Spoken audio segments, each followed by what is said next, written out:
Hello, welcome back to my channel. If you're new here, my name is Mary, and today's video is going to be some fall book recommendations. I should have told you that I loved you one more time. So I've never done a recommendations video quite like this before. I'm not a super seasonal reader. However, I do think that some books can have a bigger impact on you if you read them at the right time of year. This is definitely true for me for some books that are like set around certain dates. So without further ado, I'm just going to go ahead and get into some of my recommendations. I did just want to touch on some of the things that I think of when I think of like a fall read. And so I've sort of divided these into categories a little bit. And the first category is spooky. So I do think that fall is a really good time to read mystery thrillers, to read horror books, to read books with like paranormal, spooky elements to them. I don't have a ton of books like this, but I do have a few to share with you. I also, in fall time, I think back to school. So for whatever reason, I like to read, I guess probably to divide up some of the spookier and more intense things that I'm reading. I like to read books that are set in a school setting. I also like to read young adult books around fall time. For whatever reason, is the time of year that I find myself more willing to pick up books like that. And the last thing is just some books have a fall vibe to them. And so I'm going to be sharing a few of those with you as well. But without further ado, I'm just going to jump into the first category, which is spooky books. So the first spooky book, I guess, that I want to recommend to you is actually a mystery thriller by Ruth Ware, and it's a retelling of The Turn of the Screw called The Turn of the Key. I read this last year. It was my favorite thriller of the year, I think. I've really enjoyed the two books by Ruth Ware that I've read. I've not read her whole catalog or anything like that, but I've read one by one, as well as The Turn of the Key, and I think The Turn of the Key is a really good fall read. It is set in a smart house in the Scottish countryside, and we follow a nanny who is supposed to be in charge of these young children, and then one of the children dies, and we're trying to figure out if the house is haunted, or if the nanny killed the child, or really what happened. This book is the audiobook is really good for this one. I read this last fall, I'm pretty sure, and it just does a really good job of encapsulating like the feeling of uncertainty that you have when you're reading from a narrator that you're not sure is reliable. Also, you know the whole time that the narrator is lying about something, you just don't know what it is. Another book that I have for the spooky category is Spook by Mary Roach, which is a nonfiction book. And this is about Mary Roach sort of delving into the world of the afterlife and what different people believe happens to us after we die. She also wrote a book about what happens to your bodies after you die, which I have not read yet, but would be a really good fall read probably for me. I haven't read it, so I can't recommend it. This is good, especially if you're interested in like the paranormal elements and like the aspects of being a medium, because she does go into like the history of mediums and psychics and different ways that people have, like studied whether or not psychics are real, or if people can have a connection to an afterlife, / if there even is an afterlife, which I thought was pretty interesting. The last book for the spooky category is going to be my favorite horror book that I've ever read, which is Nosferatu by Joe Hill. This is a big chunky book, and it is definitely not for the faint of heart, but it is about a man, Charles Manx, who has this sort of magical car. It's like a really old Rolls Royce, I'm pretty sure, and if people get into the car, they can't get out again, and he can drive to places that don't exist, that only exist in his mind, and trap your soul there, and it's how he stays young forever. And mostly he kidnaps young children. At the beginning of this book, we follow a young girl who is kidnapped by him, and she's the only child to ever get away. And then we flash forward in the future, and she has a 12-year-old son, and Charles Manx is coming after him. This book is really intense, and I thought it was really good, but there were definitely trigger warnings, so I would look them up. A lot of negative reviews I've seen have been about people being unhappy with the trigger warnings, which I totally get.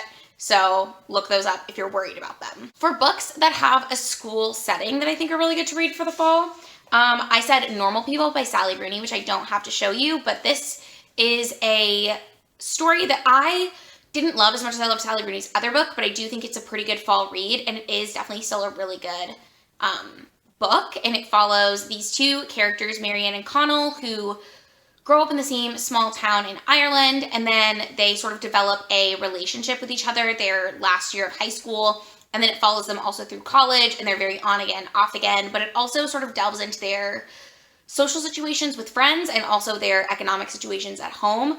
So Connell is very poor, but he's really popular in high school, and Marianne is very wealthy, but she is not popular at all in high school. And then they sort of switch roles in college, where Connell has a much harder time at making friends because I think he sort of is like a hometown hero type of character.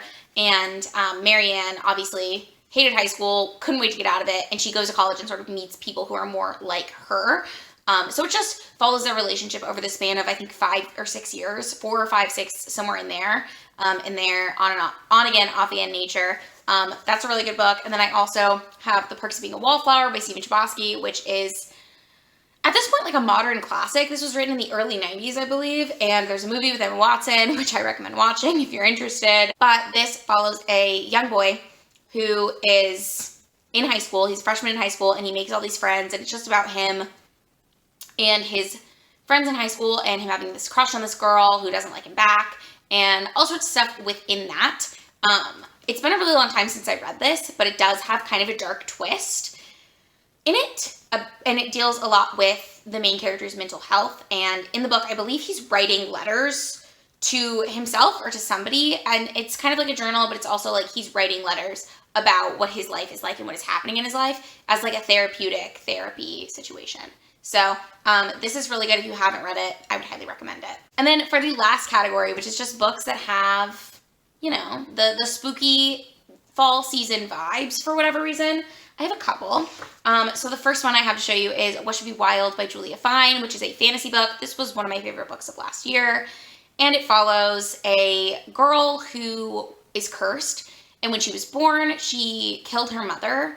And she has this thing where if she touches if she touches something that's alive, it dies. And if she touches something that's dead, it comes back to life.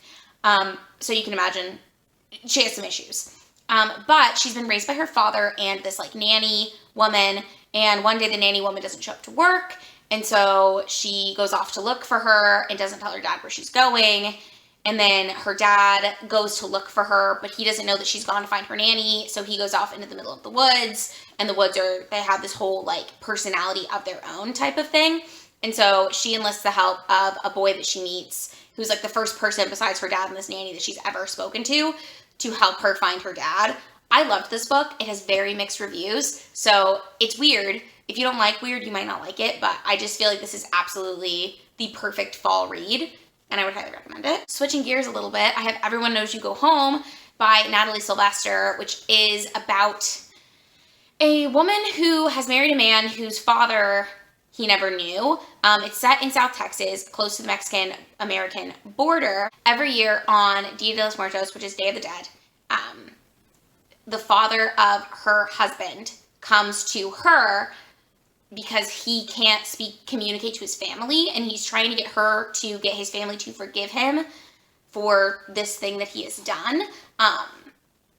Because unless they forgive him, he can't communicate with them. He can only communicate with her because she wanted to meet him so bad and know about him, and she's always asked her husband about him, but he never disclosed anything. This book is kind of hard to read because it does talk a lot about immigration in the U.S., specifically around the U.S.-Mexico border. There's also some talk about illegal migration in this book, and there is one character who is a relative of the husband who comes over from Mexico, and it also has flashbacks to when the husband's parents came over from Mexico to the U.S. And so it has several trigger warnings again, but I do think this is a really powerful read, and I would highly recommend it. I think the fall is the perfect time to read it because Dia de los Muertos is November 1st, so it fits. Another series that I would recommend reading in the fall is actually the Winners Trilogy by Marie Ritkoski. I don't have this to show you either, but it's a YA fantasy trilogy, and it's sort of about, it's not sort of, it's like fantasy romance, but it's YA, so there's nothing like extremely steamy happening. But it follows two main characters, one of whom is the daughter of a general, and they have enslaved another group of people, and it's her romance with one of the enslaved people. But at the beginning of the first book, there is like a slave uprising, so they sort of like switch situations a bit, if you will.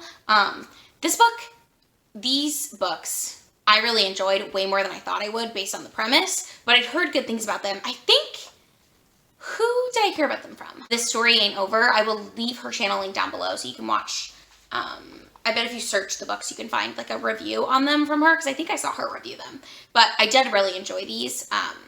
And I do think the fall is a really good time to read them. I don't really have a reason for that, except for that it just seems like a good time, fall, winter vibes, I guess you could say.